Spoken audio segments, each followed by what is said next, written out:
Do you have a complex query that's a little slow? Here is a technique that can help.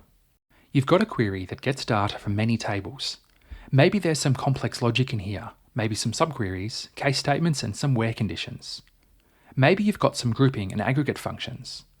You've got indexes on the tables, but it still takes a while to run. How can you improve it? Here is a technique you can use that could improve your query performance and overall application or report. Rather than running the query each time, you can create a summary table. This summary table will have the data in the format that you need.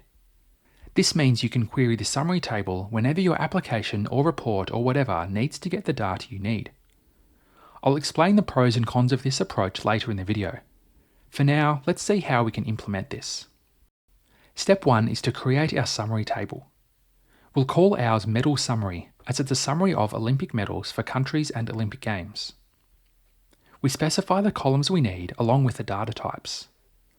Most of these are integers, and the region name is a varchar with a length of 200. This should be the same size as the field this data comes from, which is region name in the region table, or it should be big enough to hold the expected data. We can run this statement and the table is created. Step 2 is to insert the data into this table. We write an insert statement and specify the columns. Then we get the select statement from earlier and paste it here. We can use this approach to insert the results of a select statement into a table. We can run this statement and the data should be inserted. This may take some time depending on how complex your query is. An alternative way of doing this is using the create table as select statement, which combines the create table with the select statement without needing to insert. Now our data is populated, let's move on to step 3. We can write a new query to get data from our summary table. This will be a much simpler query than the original. You can see in this example we are just selecting a few columns from the table. We can add filtering to this table if we only want some of the data, for example only for a particular games year or a region. Let's run this query. We can see the results here, and they are the same as the original query. I did this exact same process for a web app that I built. I created some summary tables which were in this denormalized form. It really helped with performance because the number of times the summary table was queried was much higher than the frequency that the data was refreshed. How does the performance compare? Let's check the cost. We can see the cost of the original query is 23172. There are a lot of steps happening here, including getting the data from the tables and performing the aggregation. Let's check the explain plan of the summary table query.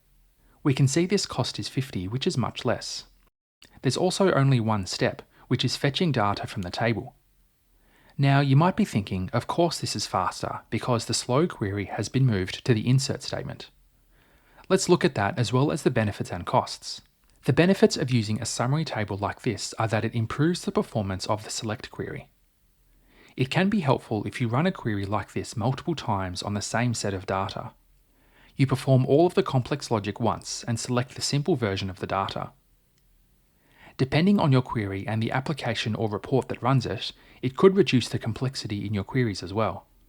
If you have different variations of the query using different where clauses, then you can have a simpler query with the different where clauses, and the complex stuff goes into populating the summary table. There are a few drawbacks though. The main one is that you need to regularly refresh the data in the summary table. We're moving the logic from being run every time to being run when the summary table is populated, and the summary table does not always have the up-to-date data. If your query relies on up-to-date data, then this may not work as well. You'll need to have a way to regularly refresh the data, such as using stored procedures or triggers. Oracle has a concept called a materialized view which makes this easier. If you query the data much more often than you need to refresh the data, then this could be an option that works for you. There are a few advantages to this approach, and one disadvantage, but it could be a method that helps with your query performance. If you want to learn more about database design and SQL, visit my website at databasestar.com. If you like this video, consider subscribing to my channel. Thanks for watching.